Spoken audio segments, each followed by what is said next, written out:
so much.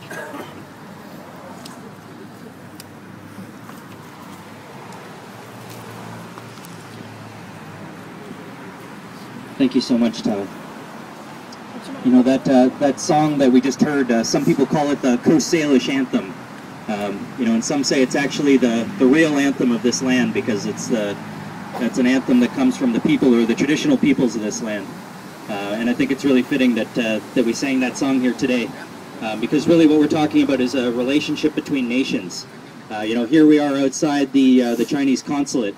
You know, this is the representation of the government of China here in Canada. And, you know, we're talking about building a gateway to the Asia Pacific. You know, this gateway pipeline that's such a big topic of conversation right now. Some people call it the gateway to global warming. You know, but this gateway is part of a trade plan. It's part of a plan for Canada to expand its balance of trade with the Asia Pacific region. You know, and as a country, of course, we need to have relationships with all the other countries in the world. And if we're ever going to, you know, get serious about sustainability, we have to talk seriously about our relationship with China. It's really the elephant in the room in a lot of ways. It's the biggest country in the world. It's the fastest growing country in the world. And there's a tremendous amount of demand for our oil coming from all over the world, but particularly from China. But the problem is that the direction that we're talking about heading right now is just fundamentally unsustainable. And I think everybody who looks seriously at this issue, even just for a little while, you know, understands that. And when the government of China is meeting with the government of Canada, and our representative, Stephen Harper, is there right now on our behalf, he brought with him not a delegation of people representing the people of Canada. He didn't bring with him the First Nations of this land, many of which have never ceded their right to this land, and who've made it very clear that they don't want this pipeline to go through. And in fact, what he's brought with him is a lot of representatives of the oil industry. In fact, the CEO of that very company, Enbridge, that wants to build that so-called gateway pipeline, is part of a delegation right now in China with our Prime Minister. So that's why we're here today right now.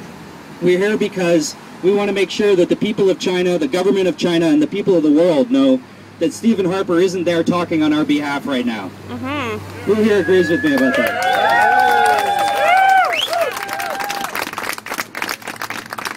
You know, we really do need to work together as a global community, and we need to learn from the indigenous teachings, from the ways that people have been able to live on this land sustainably for a long, long time.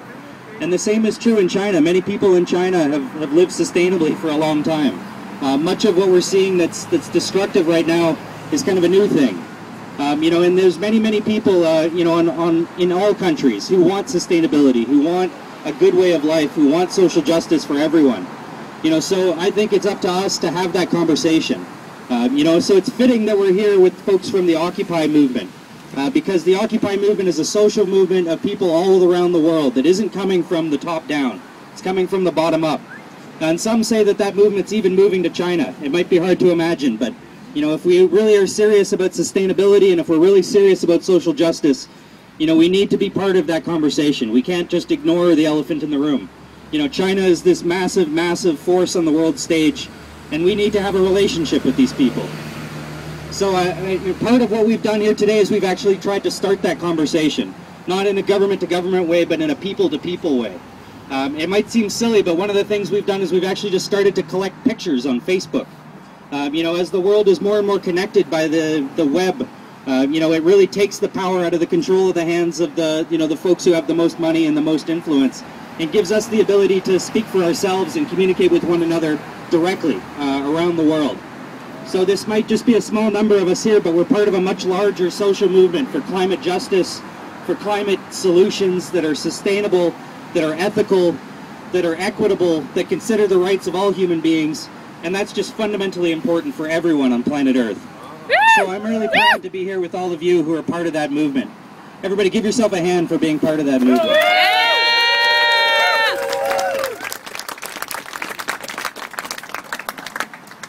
You know, we're facing a number of these pipelines here in BC, but it's not the only one. Just recently, there was also a huge pipeline, the Keystone XL pipeline, that was proposed in the United States, and everybody said it was a done deal. In fact, many of the environmentalists who were considering getting involved in a campaign to try to stop that pipeline had second thoughts. You know, they said, well, it's just too big, these companies are too powerful, maybe we can't stop it. maybe we should just focus on lobbying our governments.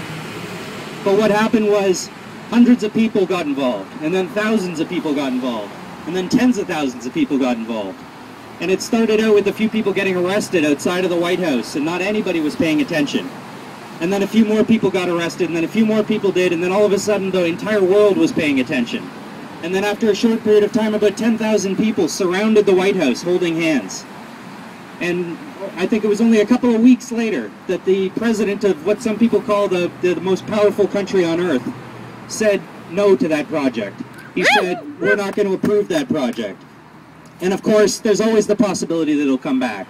But we have won a major victory against a major oil pipeline that would drastically expand one of the most unsustainable sources of fossil fuels left on planet Earth. So I think we should all give a hand to the people who've actually been part of that movement.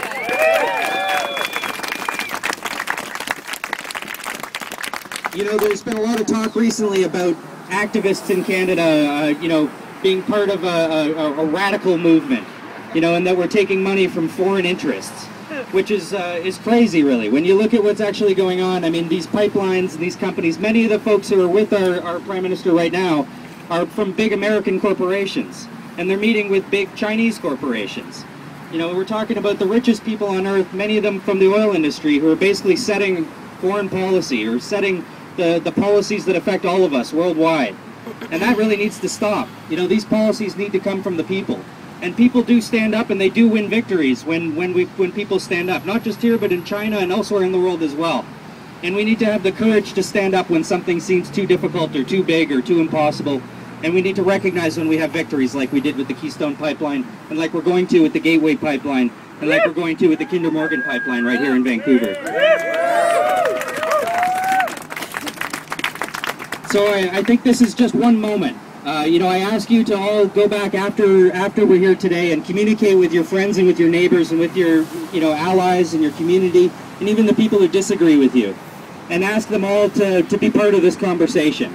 You know, let's look at this as just one little moment in time, this rally here, this demonstration outside the Chinese Consulate, and let's all make this part of an ongoing conversation with the global community to move towards climate justice. Thank you all so much. I'm going to pass the microphone over now to a friend, Maya, from the Occupy Vancouver movement.